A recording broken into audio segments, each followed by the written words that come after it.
Here we are again, Here 4 seconds later. We're talking about yelling and screaming, chaotic households. So, go ahead. I was going to say, why don't you start with a wrap of the video that you did? First, join us on YouTube, Blended Shook, TikTok, Blended Shook, text Blended to 66866 to join the mailing list, because we are full of wonderful information. Loads. Loads.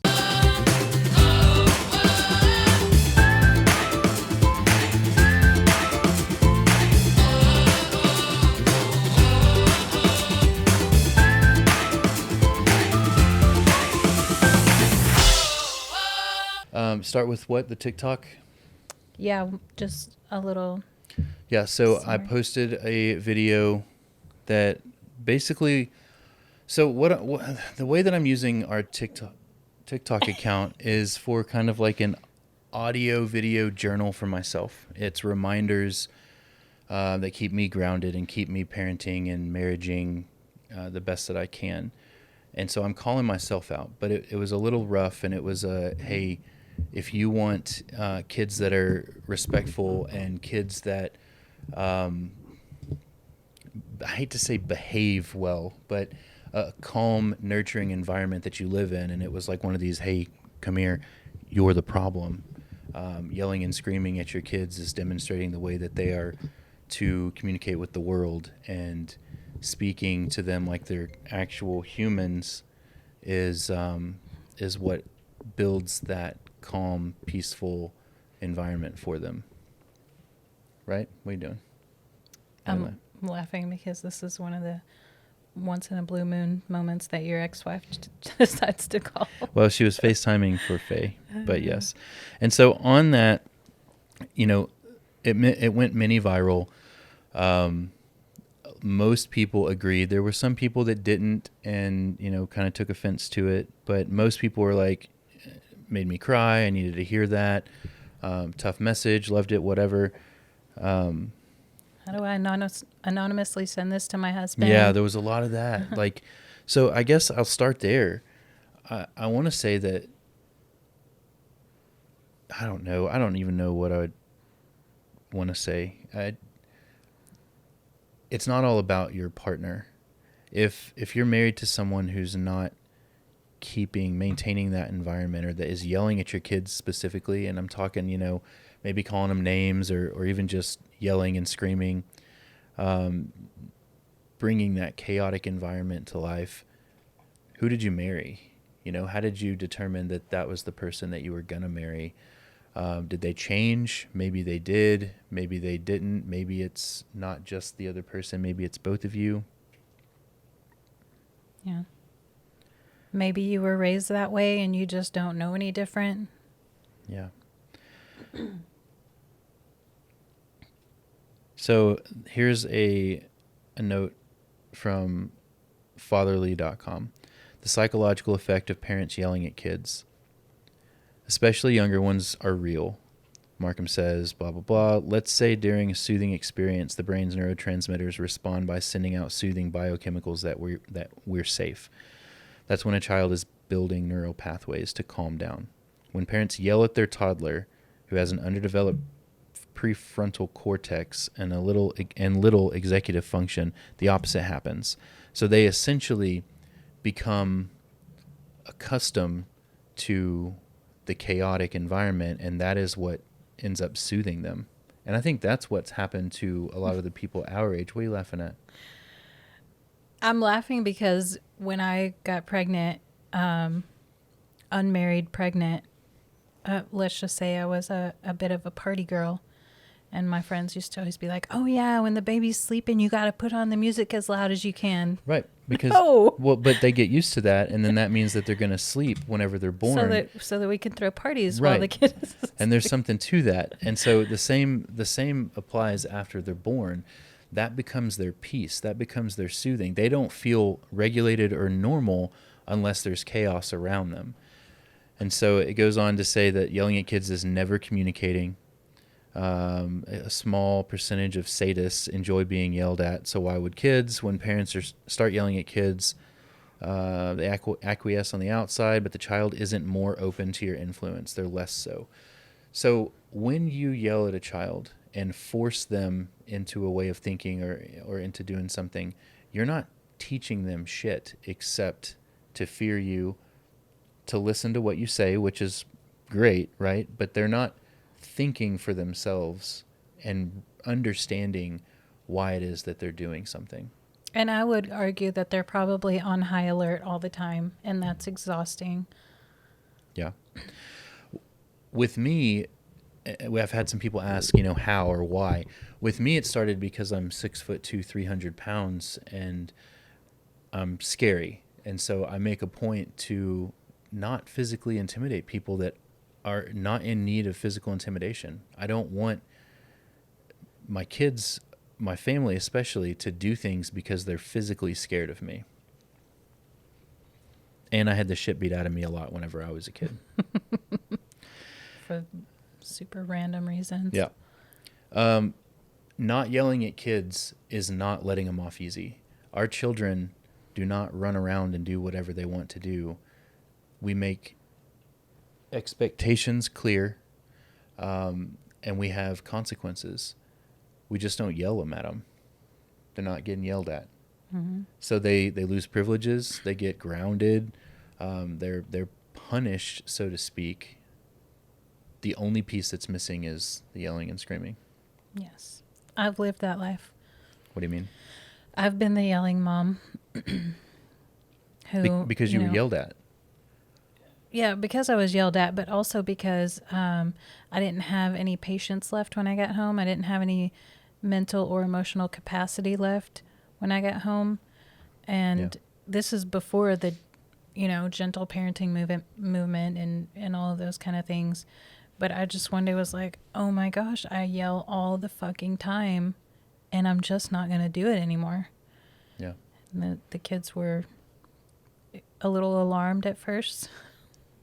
And then they got more used to it. Was it just boom, like that, done? For me, I feel like it was. I don't know. It just, once I stopped flying off the handle, I realized how much energy it was sucking away from me. Yeah. So fatherly.com says this is how you stop yelling at your kids. Recognize your triggers. Remember, young children aren't trying to push your buttons. Give them the benefit of the doubt. So that right there is a big one for me because I assume, and we were talking about this yesterday, we both assume that everything they do is disrespectful. That is a disrespect is a trigger for me. And anytime they talk back, it's interpreted as disrespect. If you slow down and think about what is happening and the way that the world works, everyone deserves to be heard. Everyone deserves to have a say to some extent. And they deserve to have a say that's different from yours. Yep. There is no because I said so or because I'm the parent. Now, there are things that we will not allow them to do because we are wiser and smarter than they are. But I would rather them get to cordially argue their point, change our decision, and then go fail at whatever it is that they're wanting to do than just say we're the parents and we said so all the time. They're not learning from that. Yeah. So before I had kids, I did not like kids. I thought I didn't want kids. I never wanted to be around kids. I was one of those people that was like, man, children should not be allowed in public. And one of the things that could just set me off is when a kid's like, why? Yeah. Why? And so when I had kids, I would say things like, hey, don't put your hand on that stove because it's going to burn you if you do. They can't ask why because I just told them why. Yeah. I bet they still did. Not very much.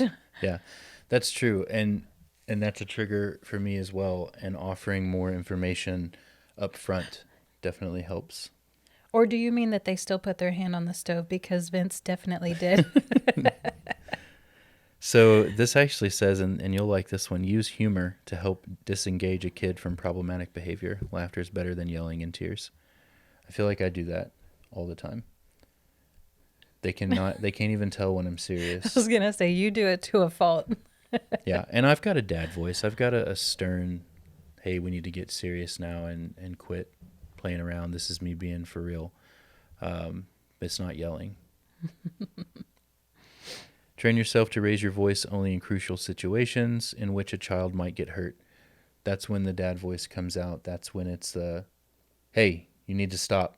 Yeah. And then I'm going to explain because there are cars coming. We need to stop and hold a hand or look both ways or whatever. Did you ever have someone else yell at your kid off guard?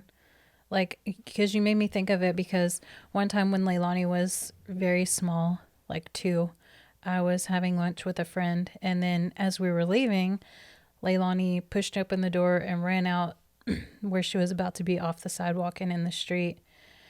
And my friend was in front of me, so she went and grabbed her and pulled her back and then started yelling at her, "Don't you run out into the street like that." I was like, no. No, I don't think that's ever happened to me. Add on to the fact that Leilani is not a kid who responds very well to No, not at all. spanking, swats, yelling, any of that. If you sit there and calmly explain why what she did hurt you, that's the worst thing you can do to her. Yeah. Yeah, the worst thing in the best way. She's going to learn the most from it. Sorry. Yeah. The most impactful. Yeah, and that's, being yelled at a lot when I was a kid, all it ever did for me was shut me down. It made me want out. It made me get out as soon as I could. I don't feel like I learned anything to do from the way I was parented. I learned a lot of what not to do, but it just kind of expedited my adulthood. I just wanted out as soon as possible. I would shut down, and our kids don't shut down. If they accidentally kick a hole in a shed, they're not in trouble for kicking a hole in the shed trying to slam dunk. Random example that you pulled right out of your head. They are in trouble for trying to hide it. That's what the consequences come from. But I guess there's consequences when that happens. You got to help me fix it.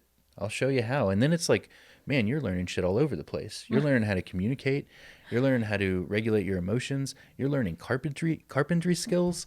It's just like this huge learning pot. We never ended up fixing it because we sold the house, but you get the point. There have been other things. Yeah. There was one lady who commented on your video and said, "Look, my kids love me, but I'm just a yeller. These kids are wild. I've got to." And I have no idea. I have no doubt that your kids love you. But, and this may sting a little, your kids are wild because you're wild. Yeah, and I think people will say, well, I've tried it, doesn't work, things are still crazy. It's not an overnight thing. You got to go first. You've already taught them what to respond to. Mm-hmm. You've got to go first, and when they don't immediately match your energy, because they're kids and they're not gonna, when they don't immediately calm down and match your energy and have a peaceful demeanor, you gotta do it again. Do it anyway. Keep doing it anyway. And the reason, sorry that you have to put up with it, but that's why you're the parent. And here's the order that tends to work well, in my opinion. Set expectations. Oh, you want to play high school sports or middle school sports? Okay, this is what I expect from you around the house. This is what I expect from you in school in order to make that successful. You're going to need things. You're going to need cleats and money for food and all that stuff. You have to make X grades. And for us, it's not even as much about a grade letter as much as it is you have to turn your shit in. No zeros. And that way, that's clear. So when that doesn't happen, we don't yell because we want to sit them down and say, hey, is there anything that has happened? You've got this failing grade. Is there anything that has happened that we should talk about essentially before the consequences are handed? Yeah. We give them an opportunity because sometimes crazy stuff happens with all these digital grades. Yeah, I turned that in. My teacher said he would email you to confirm whatever. Okay, great. It wasn't graded for whatever reason. Or that's from a day I was absent. Yep. and just turned it in a couple of days later, or I'm just not understanding this unit that we're learning in that class. And And then then, it's like, okay, we're going to be patient with you through this and help you get back to where you need to be. But the next time, you need to be the one to come to us. yep. And after that, it would be you knew what the expectations were. You know what the consequences are. You need to let your coach know you're not playing, or occasionally it was, we're going to let it pass, let it slide this time, and you can play, but let me take a moment to reinforce what the expectations are moving forward, and we go from there. Mm-hmm. We have incredibly respectful kids that do what's asked of them most of the time and know what society expects of them when they're in public situations. Still working on the youngest, but the other three do. And that none of that came from fear or anger or being scared or being yelled at or being hit. Came from treating them like they're grown-ups and talking through situations and explaining everything to them as it unfolds. Yeah. Things like, I'm trying to think of an example.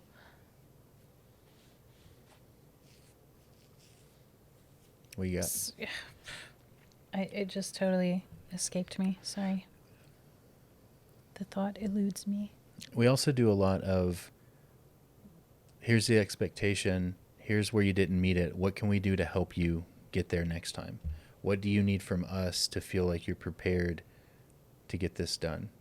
You know, like, what can we do to encourage you along this path?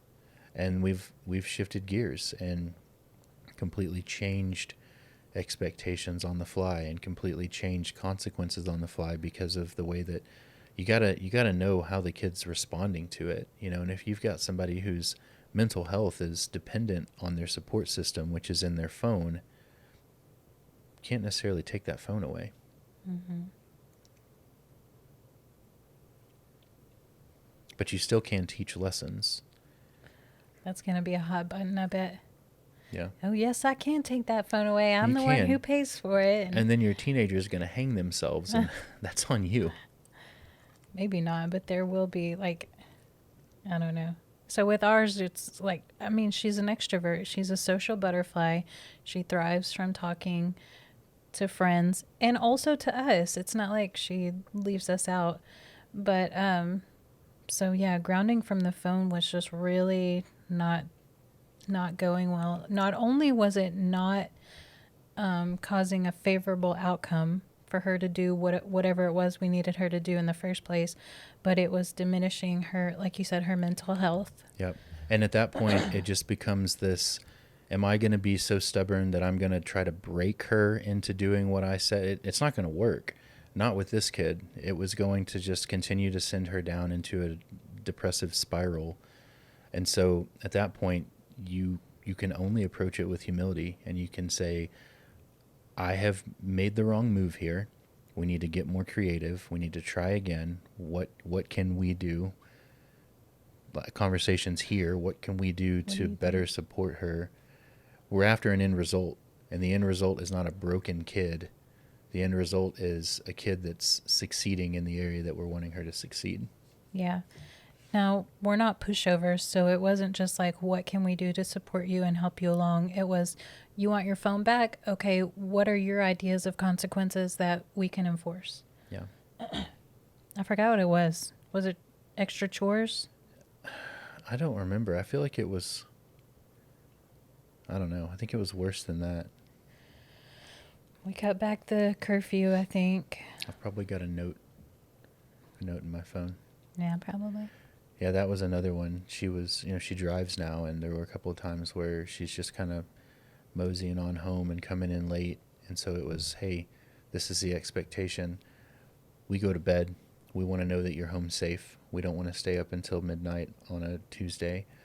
We want you here at X time. If it happens again, this is what's going to happen. It happened again, and then that happened. We Yeah. moved her curfew back up a couple of hours because, and she knew it was coming because we were clear about it. And because she didn't fight us and didn't continue to break her new curfew, we eventually said, hey, let's move it back. Yeah, it doesn't turn into chaos. She doesn't yell and scream and say this is bullshit, blah blah blah. She knew it was coming. We talked about it 2 or 3 times. She knew before she got home that night that the next night she wasn't going to be staying out as late because she broke the curfew. I wanted to revisit what you said earlier. What did you say? Kids aren't trying to disrespect you. They're not trying to, They're not trying to be jerks all the time. but they are going to test boundaries. I test boundaries. That's part of being a human. You test boundaries. This dog tests boundaries. Well, that's why I'm bringing it up.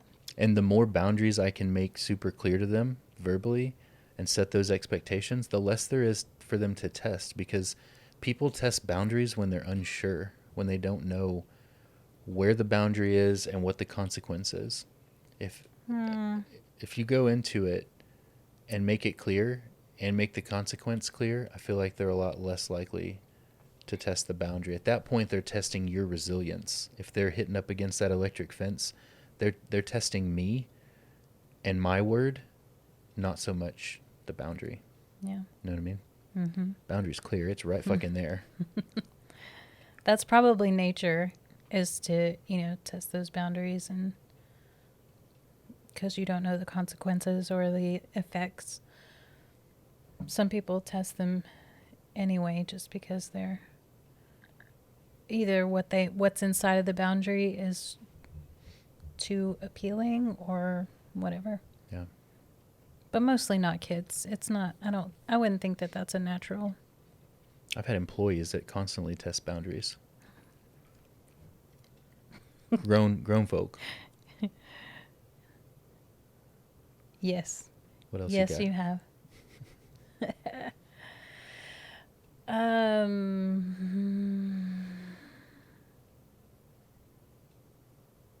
I did have something else. I forgot what it was. You keep doing that to me. Yeah. Keep distracting me. I feel like I'm trying to wrap it up, but I want to make sure that you've got all your thoughts out there. It was a specific. What do you think about people who treat their non-biological children worse than their biological children? That's a different topic. It's parenting. They're the parent, step-parent, adoptive parent. Yeah, I mean, I feel like there's a couple of things that would be normal to do. There's that. I feel like it would probably be more normal to go the other way and treat them a little bit better because you're trying to buy their respect or buy their love, or even like in some cases.